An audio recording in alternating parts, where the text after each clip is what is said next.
It's the time of year where the world celebrates and recognizes children and young people. We take a look at the great work that's going on in the diaspora to support young lives and livelihoods. Who are the young minds receiving accolades for their unique accomplishments in various fields? We found a number of them. And we get an exclusive look into the life of a 9-year-old genius, David Balogun. He's now one of the youngest known children to ever graduate from high school. Welcome to the show. I'm Ijoma Onyato. We have an interesting lineup, so let's kick off with a look at the news this week. A Canadian airline has issued an apology after a Nigerian man took to TikTok, citing racist behaviour. The user, whose real name is Adiola Ale, posted a 9-minute video explaining that his wife and mother were boarding with Flair Airline from Vancouver to Calgary when a white female passenger refused to move from her seat, which was allocated to his wife along with their 12-week-old baby. He explained that after overhearing the situation, the air cabin crew immediately asked his wife to sit at the opposite window seat, away from his mother. Voicing her frustration, his wife was then told to calm down and that if she did not calm down, she would be removed from the aircraft. Many users commented that this is not unusual for the airline, who are never too far from controversy. One TikTok commenter wrote, "This culture of racism begins at the Vancouver International Airport up until boarding most times." In a follow-up video, Adiola said that the airline personally wrote to his wife to apologise and offered the family a full refund. However, they did not write an official public statement addressing their staff's behaviour. And the winner is Lagos Space Program. Nigerian fashion designer Adeju Thompson has won the 2023 International Walmart Prize in Paris for the work behind his innovative brand, Lagos Space Program. The prize is owned by the Walmart Company, an Australian organisation which represents wool farmers, brands and consumers across the continent.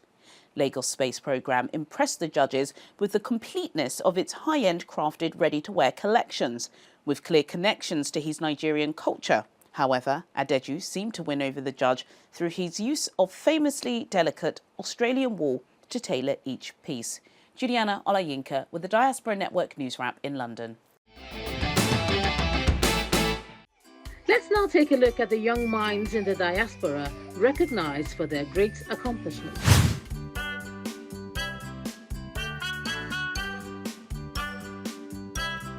13-year-old Nigerian-born Emanuela Mayaki set a record in 2022 as one of the youngest persons to be accepted into a university in the United States. She got into a program for the exceptionally gifted at the Mary Baldwin University to study computer science. Emanuela learned web design and analysis at the age of 7, got a diploma at the age of 9, and at the age of 10, she was hired as a coding instructor by a school in the UK.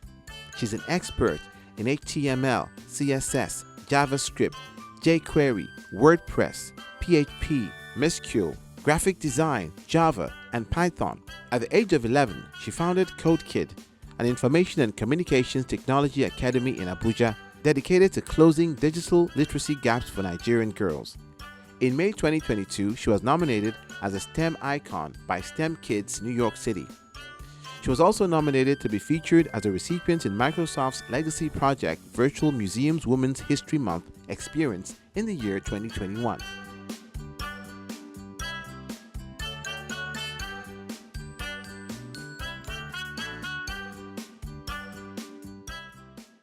Another household name is British-Nigerian Esther Kade. She developed a strong interest in tackling tough mathematical problems such as quadratic equation at the age of 3. When she turned 6 years of age, Esther made a C in mathematics at the GCSE exams usually taken by 14 to 16-year-olds in the UK. A year later, she tried again and got the A grade she wanted. She wrote the math A-level exams and got a B grade. Due to her impressive feat, the University of Cambridge invited her to study mathematics at the institution. Esther, who resides in Walsall in West Midlands, England, with her parents, wanted to begin school at the age of 7. But her mother, Amanefel Kade, preferred to homeschool her. At the age of 10, Esther was enrolled at Open University a UK-based distance learning institution where she studied mathematics. Now 17 years of age, Esther has bagged a PhD in financial mathematics after she received a BSc in the same field. She's the author of a number of maths textbooks for kids, including Yummy Yummy Algebra. Nigerian-born Karim Olamilekan Waris shot to international fame in 2018 after drawing the portrait of French President Emmanuel Macron in 2 hours. He was 11 at the time and has since then joined the cohort of maestro hyperrealistic artists in Nigeria. His passion for art started as early as 6 years of age, and he is Africa's youngest hyperrealism artist. Karim is a proud recipient of Taiwan's Chu Taekwon Cultural and Educational Foundation's Global Award and the 22nd Fervent Global Love of Lives Awards. He has initiated at least 3 exhibitions in Lagos and Taiwan. The themes surrounding his works are often socio-cultural and political. For him, talent, dedication, resilience, and hard work has seen him achieve big dreams at a young age, and is not slowing down as he can only get better at his craft.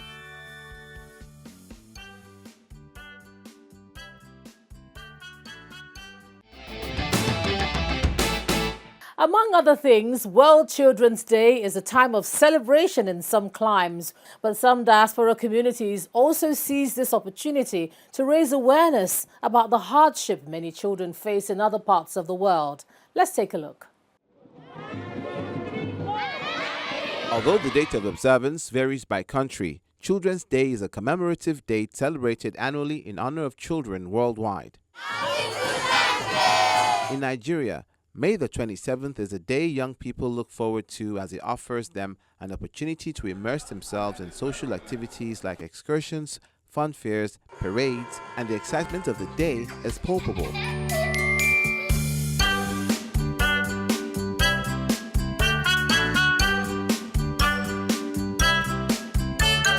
It also draws attention to the plight of some children around the world, like lack of access to good education, health care, nutrition, safety, as well as hygiene, and the need for their rights and well-being to be protected in order for them to grow into happy and healthy adults.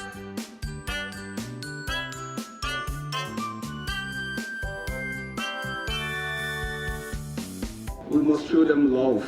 We must show them kindness. We must train them. We must prepare them to compete in today's world. The 21st century is a century for the strong.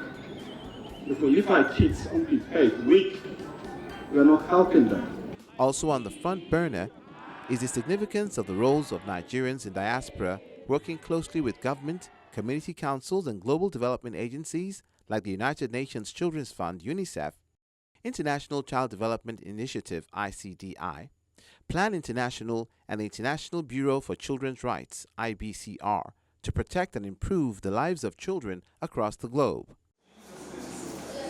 While some children are born with exceptional gifts, many others develop outstanding skills from studying and practice, often aided by supportive parents, guardians, or teachers.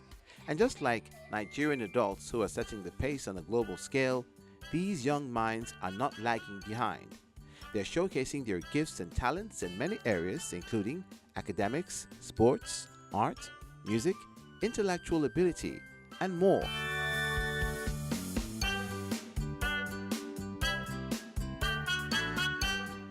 The future of every society depends largely on the well-being of its children and young ones. It is no debate that the more a child's well-being is ensured through developing appropriate support systems, the more confident and ready they will be towards achieving their goals and dreams. Now, it's a big deal when a young person graduates from high school, but it's a jaw-dropping feat to become a graduate at the age of 9. Well, that's why we're amazed by the accomplishments of young David Balogun from Pennsylvania. In many ways, David Balogun is a typically 9-year-old who enjoys games and fun time with family. But in front of his books or laptop, you realize this little boy is not your regular 9-year-old. Originally Nigerian, David, who lives in the United States of America with his parents, Dr. Henry and Roya Balogun, made them and the country proud by becoming one of the youngest ever high school graduates. The 9-year-old with brain capacity to understand and comprehend a lot of concepts beyond his years recently received a diploma from Rich Cyber Charter School in Harrisburg after taking classes remotely from his family home in Philadelphia. His mother recognized his extraordinary academic potential early and had him test for giftedness in first grade. He aced second grade level maths and English and went straight to third grade. In 2020, when the COVID pandemic set in, his parents found an online school to help him flourish, and he exceeded everyone's expectation. Prior to receiving his graduation certificate, he was awarded the 2022 Distinguished Students Award from the Pennsylvania Association of Gifted Education. He's also a member of Mensa, the largest high IQ society in the world. Despite his young age, David already has his future planned out. He intends to become an astrophysicist alongside devoting his time to reforming the U.S. school system, as he believes the number of students who test as gifted drops significantly between elementary and high school due to boredom. David is an external learner, so when he learns something, he needs to share it. And he usually comes and shares it without any time of the day, any time of the night. That's a challenge. David appears closer to his dream as he was recently invited to the National Aeronautics and Space Administration (NASA) for a private tour of the James Webb Space Telescope Mission Operations Center in Maryland, where he has scientists buzzing with excitement. His father, Dr. Henry Balogun, is an author and the chairman and CEO of MedNet Healthcare Systems Incorporated, an outpatient psychiatric clinic in Philadelphia. On the side, he runs a platform where he uses Medium to share information and engage in social interactions. Dr. Balogun was also a teacher at the Bucks County Community College in Pennsylvania.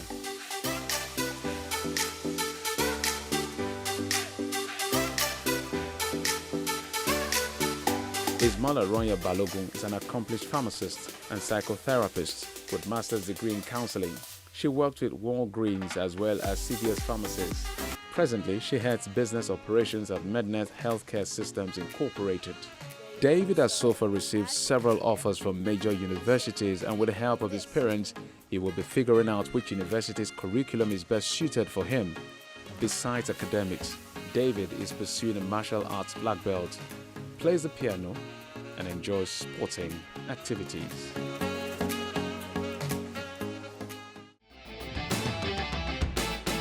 Coming up on Diaspora Network, we're intrigued by the thinking of this amazing 9-year-old. You don't want to miss it.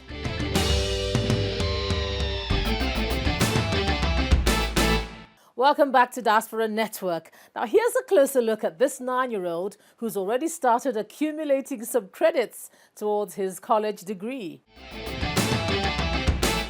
You're such an amazing young man, a high school graduate at 9.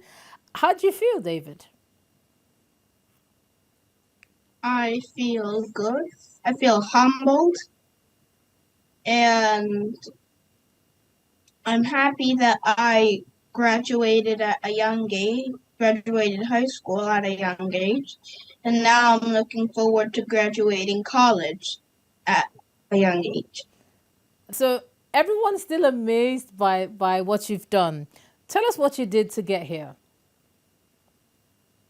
Well, when COVID hit the school that I was at, my mom wasn't very happy because actually two of my former classmates were there wearing no masks right next to each other. So my mom was like, no, that's not happening. So she said, I'm going to a cyber school. So we reached out to Page, Pennsylvania Association for Gifted Education. They gave us 2 names. One of those is Reach Cyber Charter School. I started in 3rd grade and I finished elementary school in half a year, middle school in half a year, and then high school in 1 calendar year. Wow, that's amazing. I'm dizzy just thinking about how quickly you were able to achieve that. But we know you absolutely love science. What's so fascinating about science and not any other subject, David? Well, mostly because I get to have my own ideas. I have my own theories. I I can be creative with science that a lot of other subjects you can't be creative in that way. You can't just say, "Oh, the sky is green," and everybody will have and you will believe you. But you can also create a theory and prove that the sky is green. You don't say. Okay, talking about that, I hear you have your own theory that refutes the Big Bang theory, and many people are thinking, wow. Tell us about that. So I'll give you the main part of my theory, and basically it says we orbit the sun, and that takes 12 months. But then the sun orbits the black hole in the center of our galaxy, and that's 26 million years. Humanity, to put that in perspective, humanity has only been around for 200,000 years. So we're like nowhere close to even being able to observe one orbit around the black hole in the center of our galaxy. Wow, you really know what you're talking about, Mom. I can see you look dazzled by some of the things that he's coming up with. So, David, just tell us some of the people that have helped you along the way, keep you engaged with your studies. Who is pushing you to progress as your, this way? Let me put it. I was the main force behind my graduation. So I was on the couch one day and I had got to 4th grade. And so I told my mom, I want to graduate high school at the age of 10. A few days pass by and I say the same thing again. And she says, if you put the effort in, I know you can graduate at the age of 9. So I say, okay, then I'll graduate at the age of 9. And I graduated at the age of 9. We often ask children what they would like to be when they grow up. We can already see your trajectory, and since you're way ahead, what universities are you considering? I mean, it's so strange asking a 9-year-old, but what are you considering for uni, and why? Well, at first we went to some Ivy League schools. And so we went to Princeton. Princeton said we can't really do anything. But then we went to UPenn. And the first time we went there, they said they're going to assign me a caretaker so that I can run around the campus. And my mom actually asked them, excuse me? Because there's a legal liability with putting a minor with a caretaker in college. And then the second time we went around, she said, you have to put in an electronic application. But because of my age, the application won't submit. It will think that I'm like a robot or a spammer. Wow. What do you think should be done to change that? Because obviously, people like yourself who have very high IQ and need to get into the system. Is there anything in your experience you think you want to do to change that, David?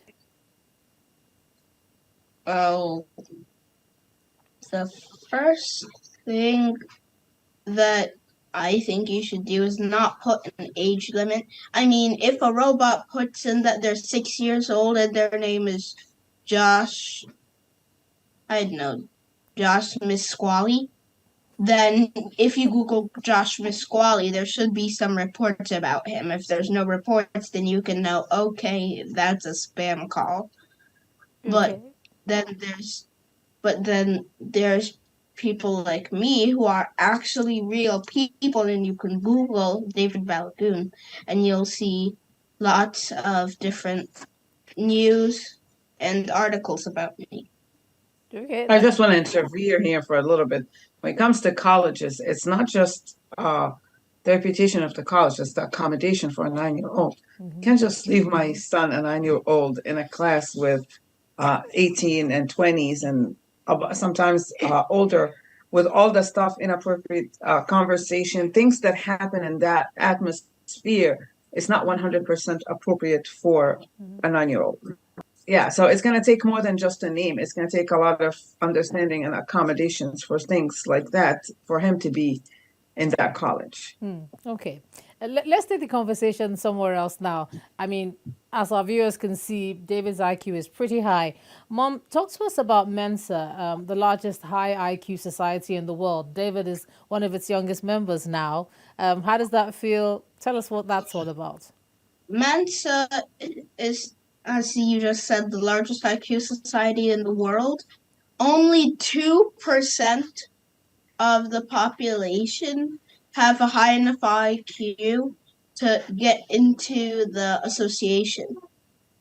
The word Mensa in Greek actually means table. So it's basically a table for high IQ people to discuss their ideas. We spoke to David's father, Dr. Balogun, about raising such a talent. All I can say is that we are grateful to God. And all this started when he was 2 years old. At that age, he never stopped asking questions. When he hears something, any new vocabulary, any sign, any whatever, he will ask a question. What is that? And then when you try to explain to a child who is 2 years old, he wants to know it a little deeper than what you are saying. So you really have to not just scratch the surface, but go deeper into your explanations. This kind of mind does not require having to have him shut up or be quiet. We really have to take it a step further. Yeah. And Mom was very instrumental in making sure that everything is fully explained to him. And when you explain it, his photographic memory kind of grasp whatever you are saying and take it one step further. Cultural differences is okay, but don't put them in that cultural box where they cannot express what is on their mind, where they cannot mingle with adults and ask questions. As long as they are not being rude, as long as they are not insulting those around them, it's okay for children to come in and ask questions and talk freely around their parents.